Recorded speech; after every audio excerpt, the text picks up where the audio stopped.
जिंदा रखो ताकि काम होता रहे। खैर इतना तो वार्डन ने बर्दाश्त कर लिया, लेकिन जब उसे पता चला कि किसी ने उसके ओपीएम के फार्म जला डाले तो उसे हार्ट अटैक आ गया। साइक्लोप्स ने फौरन उसे दवा दी जिससे उसकी जान तो बच गई, पर गुस्सा वो तो रिकी को मारकर ही शांत होता।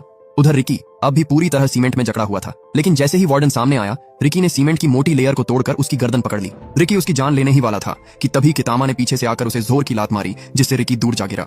इसके बाद उसने रिकी के हाथों को जेल की सलाखों में जकड़ दिया और उसे मार मार कर उसकी हालत खराब कर दी। इसके बाद उसने रिकी का सिर पकड़ा और उसे इतनी जोर से दबाया कि उसके सिर से खून बहने लगा।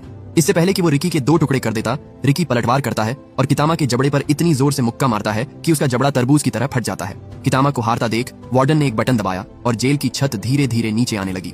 रिकी ने हाइड्रोलिक प्रेस को रोकने की पूरी कोशिश की, लेकिन उसमें अब उतनी ताकत नहीं बची थी। ऊपर से वार्डन ने उस पर स्टन गन से 1 लाख वोल्ट का झटका भी दे दिया, जिससे रिकी और कमजोर हो गया। रिकी को मारने के चक्कर में वो ये भूल ही गए थे कि कितामा भी अंदर फंसा हुआ था। अपने साथ ये धोखा होते देख कितामा ने रिकी की मदद की और उसे अपनी जान बचाने को कहा। रिकी तो बच गया, लेकिन कितामा उस हाइड्रोलिक प्रेस के नीचे दबकर मारा गया। रिकी वार्डन को खत्म करने के लिए आगे बढ़ा ही था कि तभी वार्डन ने एक बटन दबाया और रिकी सीधा एक गहरे गड्ढे में जा गिरा। इसके बाद रिकी को जंजीरों में बांधकर सभी कैदियों के सामने लाया जाता है। वार्डन ने उन्हें आर्डर दिया कि सब बारी बारी रिकी को दफनाना शुरू करें।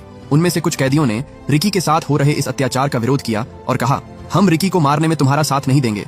वार्डन ऐसे लोगों को गोलियों से भुनवा देता है, जिसके बाद बाकी कैदी डर के मारे रिकी को एक एक कर दफनाने लगते हैं। वार्डन ने कहा, हम इसे 7 दिन बाद दोबारा बाहर निकालेंगे और अगर तब तक ये जिंदा बच गया तो रिकी की सारी गलतियां माफ कर दी जाएंगी। लेकिन ये बस दिखावा था, क्योंकि वार्डन जानता था कि बिना खाना और पानी के कोई इतने दिन जिंदा नहीं रह सकता। सांस लेने के लिए उन्होंने रिकी के मुंह के पास एक पाइप लगाई और उसे मिट्टी में दफनाकर छोड़ दिया गया। सभी कैदी बस रिकी के बारे में ही बात कर रहे थे। उन्हें लगा कि वो अब तक मर चुका होगा, पर तभी उन्हें जमीन के नीचे से एक धुन सुनाई देती है जिसे रिकी अपने मुंह से बजा रहा था। उसे जिंदा पाकर सभी में खुशी की लहर दौड़ उठी। एक डॉग वहीं पास में टहल रहा होता है। वोंग उसे मारकर उसके लिवर को पाइप में डाल देती है ताकि रिकी को ऑक्सीजन न मिले। इसके बाद हमें एक फ्लैशबैक दिखाया जाता है जिसमें हम रिकी की गर्लफ्रेंड मिसाई को देखते हैं।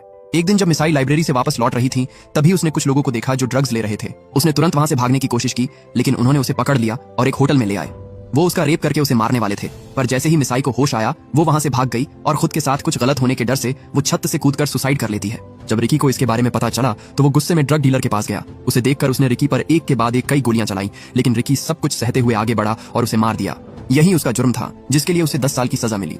वहीं दूसरी तरफ 7 दिन पूरे हो चुके थे।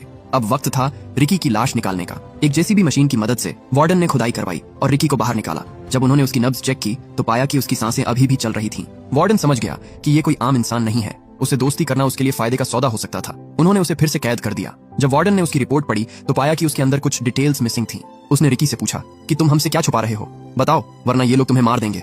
रिकी काफी टॉर्चर के बाद भी उन्हें कुछ नहीं बताता। योमी समझ गई थी कि ये ऐसे अपना मुंह नहीं खोलेगा। उसने कुछ ब्लेड्स पीस कर रिकी के मुंह में डाल दिए और